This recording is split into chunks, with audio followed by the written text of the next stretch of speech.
We often take democracy for granted, assuming it's just the way the world works. But the idea that power should rest with the people is actually a radical concept that took thousands of years to develop. It's not just one invention, it's a collection of ideas, like the right to speak freely, the idea of equality, and the ability to choose your own leaders that were slowly discovered, debated, and fought for across different civilizations. We're going to trace the historical journey of these powerful democratic ideas. Our starting point is ancient Greece, specifically the city-state of Athens, around 500 years before Christ. This is where we first see people experimenting with self-governance. Before this, most people were ruled by kings or emperors, but the Athenians dared to try something different.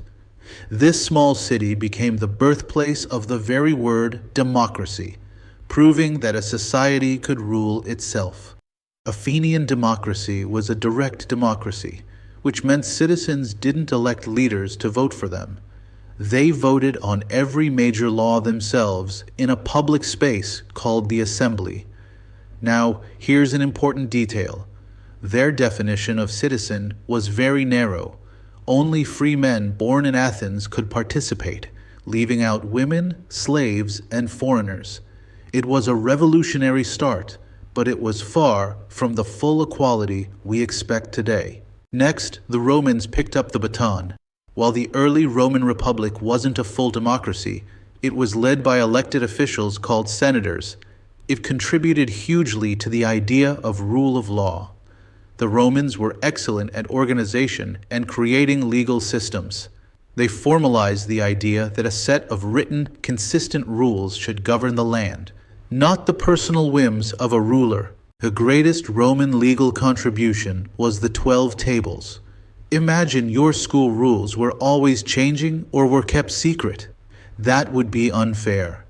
The 12 tables were Rome's laws written down and publicly displayed. This was a massive step for justice, because it meant everyone could know the law, and judges couldn't just invent rules on the spot. It cemented the principle that the law applies to everyone equally. Parallel to the political developments, religious traditions added a moral foundation. The Judeo-Christian tradition, through texts like the Bible, emphasized that all human beings are created in God's image and possess inherent value. This led to the powerful democratic concept that all people are fundamentally equal and deserve dignity, regardless of their social rank. This sense of universal equality is essential to modern democratic thought.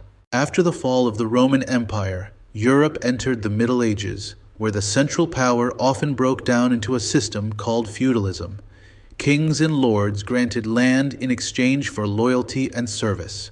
While this sounds undemocratic, the system required the powerful to follow certain reciprocal agreements and contracts with their vassals. This established a critical precedent. Even rulers have limits and obligations they must honor.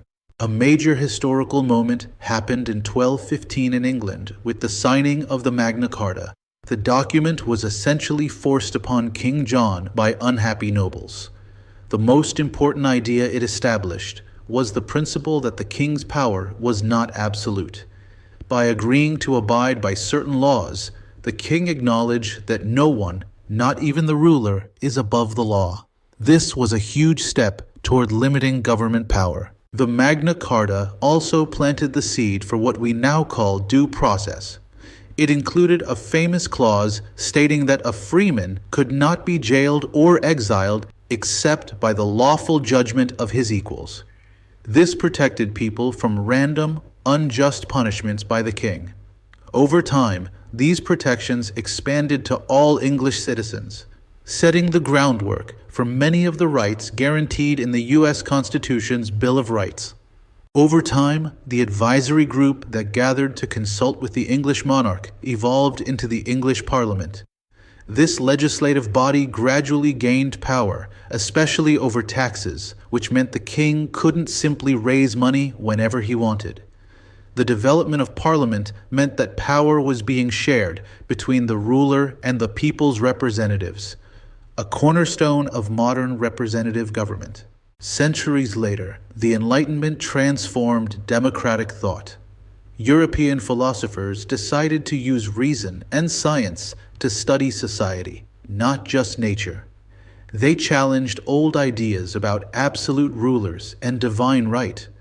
These thinkers believed that society could be improved through logic, and their powerful ideas would soon inspire revolutions across the globe, including the one in America. One of the most important Enlightenment thinkers was John Locke. He argued that every person is born with natural rights, rights that exist regardless of any government. He defined them as life, liberty, and property.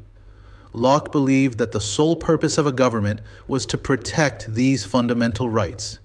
If a government failed to protect them, it lost its right to rule. This led to the social contract theory.